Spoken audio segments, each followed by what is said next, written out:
कैसे हैं आप सभी? मैं आशा करती हूँ सभी लोग स्वस्थ और प्रसन्न होंगे। आज हम हमारा पाठ हमारा संकल्प को पढ़ेंगे और समझेंगे।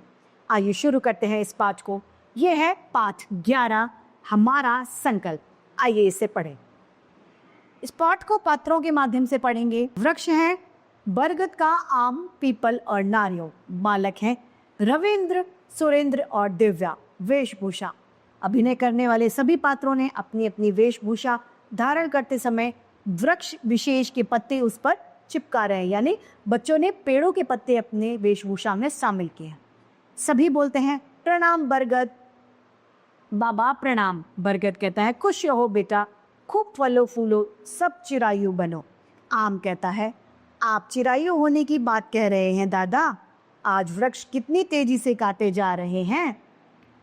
पीपल कहता है हाँ बाबा, यदि यही हाल रहा तो वह दिन दूर नहीं जब पृथ्वी वृक्षहीन यानी पेड़ों के बिना हो जाएगी। मनुष्य अपने स्वार्थ में यह भी भूल गया है कि हमें काटकर वह अपना अहित यानी अपना ही बुरा कर रहा है। नारियल कहता है बाबा, मैं कई दिनों से इस चिंता में डूबा हुआ हूँ, इसीलिए तो सब मिलकर आपके पास आए हैं। बरगद कहता है आम, नारियल, पीपल एक साथ कहते हैं बाबा देखो, आपने मनुष्य के स्वार्थ के लिए सारे प्राणी जगत में त्राही त्राही मचा दी है। बरगद कहता है मेरे बच्चों, थोड़ा धैर्य रखो, थोड़ा धीरज रखो। यदि मनुष्य की यही आदत बनी रही तो शीघ्र ही मनुष्य जाति के सामने बहुत बड़ा संकट, परेशानी की स्थिति खड़ी हो जाएगी। तब वह खुद ही वृक्षों के महत्व को समझेगा। रविंद्र कहता है उफ, कितनी गर्मी है, धूल और धुएं से मेरा तो दम घुटा जा रहा है। जरा देखो, वहां मोटर स्कूटर गाड़ियों का धुआं और शोर है। दिव्या कहता है बरगद के पेड़ के पास जाकर आओ भैया, इस बरगद के नीचे बैठे, कितनी ठंडक है इसकी छांव में। सुरेंद्र कहता है सचमुच अब जाकर शांति मिली, इसीलिए तो आजकल जगह जगह लिखा रहता है पेड़ लगाइए, अपने वातावरण को हरा भरा और शुद्ध यानी साफ बनाइए। दिव्या कहती है मुझे तो हरे भरे पेड़ पौधे, बाग बगीचे बहुत अच्छे लगते हैं।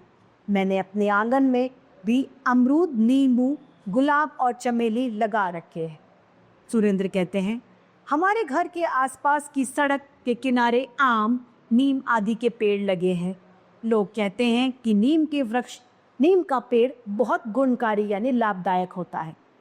रविंद्र कहता है हमारे मोहल्ले में एक बरसों पुराना नीम का पेड़ है, लेकिन अभी कुछ दिन पहले जब मैं मामा के घर से लौटा तो देखा कि नीम का पेड़ कटा पड़ा है। मुझे बहुत दुख हुआ।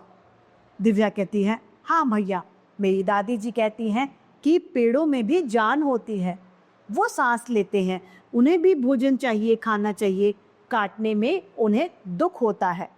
सभी पेड़ बोल उठे शाबाश बेटा। बरगद कहता है तुम्हारी बातें सुनकर हमें संतोष यानी शांति की सांस ली। अब तो हम लोगों को भी कुछ आशा कर सकते हैं। आज सबके हित में यहाँ के वृक्षों को काटे जाने से रोका जाए और नए वृक्ष लगाए जाए। आम कहता है जरा सोचो बेटा, हम वृक्ष मनुष्य जाति के लिए अपने अंगों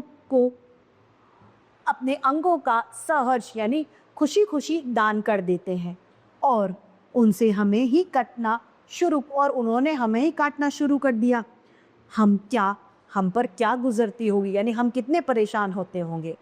रविंद्र, दिव्या, सुरेंद्र एक साथ कहते हैं आप चिंता न करें, हम सब बच्चे मिलकर यह संकल्प करते हैं कि आपका संदेश जन जन तक पहुंचाएंगे। जन जन तक यानी हर एक घर में इस बात को हम पहुंचाएंगे। रविंद्र कहता है हम प्रण यानी संकल्प करते हैं कि हम वृक्षों का संरक्षण करेंगे यानी वृक्षों को बचाएंगे, नए पेड़ पौधे भी लगाएंगे। दिव्या कहती है जंगल तो जंगल, घर आंगन में भी पेड़ पौधे लगाकर गांव और शहरों को हरा भरा रखेंगे। वृक्ष और बच्चे संवेद स्वर में एक साथ कहते हैं आओ मिलकर वृक्ष लगाएं, धरती पर हरियाली लाएं, वातावरण को शुद्ध बनाकर जीवन में खुशहाली लाएं। तो हम सभी को भी क्या करना चाहिए, पेड़ लगाने चाहिए। जो पेड़ हैं उनकी रक्षा करें, उनको संभाल कर रखें, अनावश्यक रूप से पेड़ों को नहीं काटना चाहिए। इसी के साथ ये पाठ समाप्त होता है और उम्मीद करती हूँ सभी को ये समझ में आया होगा। आज के लिए इतना ही, फिर मिलते हैं। धन्यवाद।